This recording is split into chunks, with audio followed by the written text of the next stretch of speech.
Doraemon આ નામ સાંભળતા જ ઘણા લોકોના ચહેરા પર સ્મિત આવી જાય છે. કારણ કે આપણામાંથી ઘણા માટે આ માત્ર એક કાર્ટૂન નથી, એ તો બાળપણનો એક અભિન્ન અંગ છે. પેલી વાદળી રોબોટિક બિલાડી અને એનો દોસ્ત જે હંમેશા મુસીબતમાં ફસાયેલો રહે છે, એમની વાર્તાએ તો પેઢીઓના દિલ જીત્યા છે. પણ ક્યારેય વિચાર્યું છે કે આટલા વર્ષો પછી પણ એવું તે શું છે જે આ શોને આટલો ખાસ બનાવે છે? તો ચાલો આ વાતની શરૂઆત એક સવાલથી કરીએ. એવું તે શું હોય છે કે બાળપણમાં જોયેલા કેટલાક શો આપણને આખી જિંદગી યાદ રહી જાય છે? શું એના પાત્રો હોય છે, કે પછી એની વાર્તાઓ, કે પછી એમાંથી મળતી શીખ? આ સવાલને મનમાં રાખીને ચાલો આજે આપણે ડોરેમોનની દુનિયામાં જરા ઊંડા ઉતરીએ અને આ રહસ્યને સમજવાની કોશિશ કરીએ. હવે કદાચ કોઈ એવું હોય જેને આ શો વિશે ખબર ન હોય, તો એમને માટે વાર્તા એકદમ સિમ્પલ છે. એક રોબોટિક બિલાડી છે જેનું નામ છે ડોરેમોન. એ આવે છે છેક 22મી સદીમાંથી અને એનું મિશન શું છે? નોબિતા નામના એક છોકરાની મદદ કરવાનું. હવે આ નોબિતા ભણવામાં થોડો નબળો છે, થોડો આળસુ છે અને લગભગ હંમેશા કોઈને કોઈ મુસીબતમાં ફસાયેલો જ હોય છે. અને ખબર છે, આ આખા શોનું દિલ, એનો પાયો એ ડોરેમોન અને નોબિતા વચ્ચેનો સંબંધ છે. આ કોઈ સુપર હીરો અને એના સાથીદાર જેવી જોડી નથી, બિલકુલ નહીં. આ તો બે એવા પાક્કા દોસ્તોની વાત છે જે એકબીજાની કમીઓને પૂરી કરે છે. અને દરેક વાર્તાનું કેન્દ્ર પણ આ જ સંબંધ છે અને બધી મજા અને શીખ પણ એમાંથી જ મળે છે. તો સવાલ એ છે કે ડોરેમોન આવ્યો ક્યાંથી? એને મોકલ્યો હતો નોબિતાના જ વંશજ સેવાશીએ, જે ભવિષ્યમાં રહેતો હતો. એની પાછળનો હેતુ બહુ સીધો હતો. જો ભૂતકાળમાં જઈને નોબિતાનું જીવન સુધારી દેવાય તો ભવિષ્યમાં એના વંશજોની જ જિંદગી પણ સારી થઈ જશે. કેટલો મજેદાર આઈડિયા છે, ખરું ને? પણ તમને એક વાતની ખબર છે? ડોરેમોન હંમેશા આવો વાદળી અને કાન વગરનો નહોતો. દરેક મોટા પાત્રની જેમ એની પણ એક ઓરિજિન સ્ટોરી છે. તો ચાલો હવે જાણીએ કે આ આઇકોનિક શો અને એનું આ પાત્ર અસ્તિત્વમાં કેવી રીતે આવ્યું. કારણ કે એની પાછળની કહાણી પણ શો જેટલી જ રસપ્રદ છે. તો જુઓ, આ શોનો ઇતિહાસ ઘણો લાંબો છે. એની શરૂઆત થઈ હતી છેક 1969માં એક મંગા તરીકે. મંગા એટલે કે જાપાનીઝ કોમિક બુક. અને શોની વાર્તા પ્રમાણે ડોરેમોન પોતે તો બન્યો છે 22મી સદીમાં અને ત્યાંથી એને ટાઈમ ટ્રેવલ કરીને નોબિતાના સમયમાં મોકલવામાં આવ્યો. તો પેલી જે વાત કરી હતી કે ડોરેમોન વાદળી કેવી રીતે બન્યો, એની પાછળ એક મજેદાર કહાણી છે, ખબર છે? ડોરેમોન મૂળમાં પીળા રંગનો હતો અને એને કાન પણ હતા. પણ પછી એક દુર્ઘટના બની. એક રોબોટિક ઉંદરે એના કાન કોતરી ખાધા. આ જોઈને એ એટલો દુઃખી થયો અને એટલું બધું રડ્યો કે એના આંસુથી એનો પીળો રંગ જ ધોવાઈ ગયો અને એ બની ગયો વાદળી. અને બસ ત્યારથી જ એને ઉંદરોથી સખત ડર લાગે છે.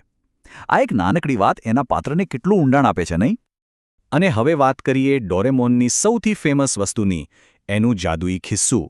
એ કોઈ સાધારણ ખિસ્સું નથી, એ તો છે 4th ડાયમેન્શનલ પોકેટ. એક એવું ખિસ્સું જેમાંથી નોબિતાની દરેક સમસ્યાનો ઉકેલ મળી શકે છે.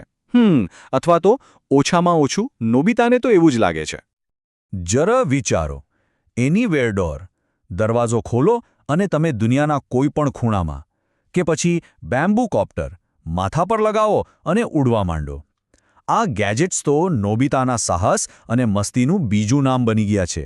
અને આવા ગેજેટ્સનું લિસ્ટ તો ક્યારે પૂરું જ ન થાય.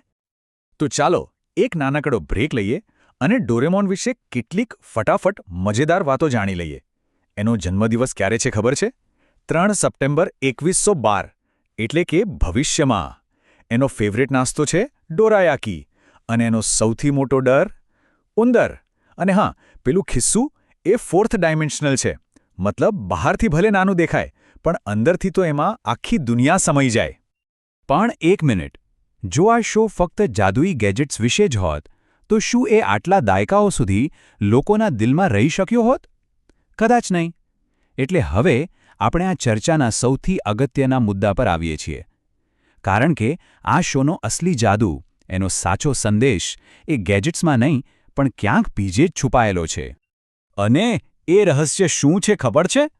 એ છે કે ગેજેટ્સ લગભગ હંમેશા નિષ્ફળ જાય છે. હા, જ્યારે પણ નોબિતા કોઈ શોર્ટકટ લેવા માટે ગેજેટ વાપરે છે, ત્યારે મોટાભાગના કિસ્સામાં એ વધુ મોટી મુસીબતમાં ફસાઈ જાય છે. આ ગેજેટ્સ એની સમસ્યાનો ઉકેલ નથી લાવતા, ઉલટાની નવી સમસ્યાઓ ઊભી કરે છે. અને આની પાછળનો સંદેશ એકદમ સ્પષ્ટ અને સુંદર છે કે સખત મહેનતનો કોઈ વિકલ્પ નથી. કે જીવનમાં સફળ થવા માટે કોઈ શોર્ટકટ કામ નથી લાગતો. સાચી તાકાત તો મિત્રતામાં, વફાદારીમાં અને નિષ્ફળતા મળ્યા પછી પણ હાર ન માનવામાં છે. અને આ એવા મૂલ્યો છે જે ક્યારેય જૂના નથી થતા. અને ડોરેમોન પોતે પણ નોબિતા માટે ખાલી ગેજેટ આપવાવાળું મશીન નથી. એ એનો સાચો મિત્ર અને ગાઈડ છે. એ વારંવાર નોબિતાને સમજાવે છે, જેમ કે એનું આ વાક્ય છે, ભૂતકાળમાં જે થયું એના પર રડવાનો કોઈ મતલબ નથી, હંમેશા આગળ જોવું જોઈએ. આ એક નાનકડા વાક્યમાં આખા શોનો સાર આવી જાય છે. અને સારી વાત એ છે કે નોબિતા પણ ધીરે ધીરે આ બધું શીખે છે. એની અસલી સુપરપાવર ડોરેમોનનું કોઈ ગેજેટ નથી, પણ એની ક્યારેય હાર ન માનવાની આદત છે. એ પોતે કહે છે, હું કદાચ થોડો નિષ્ફળ છું, પણ હું એવો નિષ્ફળ છું જે ક્યારેય હાર નથી માનતો. બસ આ જ હિંમત એની સૌથી મોટી તાકાત છે. શોનો સંદેશ ખાલી મહેનત પૂરતો સીમિત નથી, એ દયા અને કરુણાની પણ વાત કરે છે. અને આ વાત આપણને મોટાભાગે શિઝુકા પાસેથી શીખવા મળે છે, જે જાણે આ શોનો નૈતિક અવાજ છે. એ કહે છે, જે વ્યક્તિ બીજાના દુઃખને અનુભવી શકે એ જ સાચા અર્થમાં શક્તિશાળી છે. અને આ ગુણ નોબિતામાં પણ ઠાંસીને ભરેલો છે. તો આપણે પાછા ફરીએ છીએ આપણા મૂળ સવાલ પર. આટલા વર્ષો પછી પણ ડોરેમોન આજે પણ આટલું લોકપ્રિય કેમ છે? એવું તો શું છે એમાં? કારણ કે આ શો અંતે ગેજેટ્સ વિશે છે જ નહીં. આ વાર્તા છે એક સામાન્ય, આપણા જેવા જ ભૂલો કરતા છોકરાની અને એના એક એવા મિત્રની જે હંમેશા એની સાથે ઊભો રહે છે. આ શો આપણને આશા આપે છે. એ આપણને શીખવે છે કે ભલે આપણામાં ગમે તેટલી ખામીઓ હોય, પણ મહેનત, હિંમત અને મિત્રતાના જોરે આપણે આપણું નસીબ બદલી શકીએ છીએ. અને આ જ એક સંદેશ છે જે ડોરેમોનને એક ટાઈમલેસ ક્લાસિક બનાવે છે.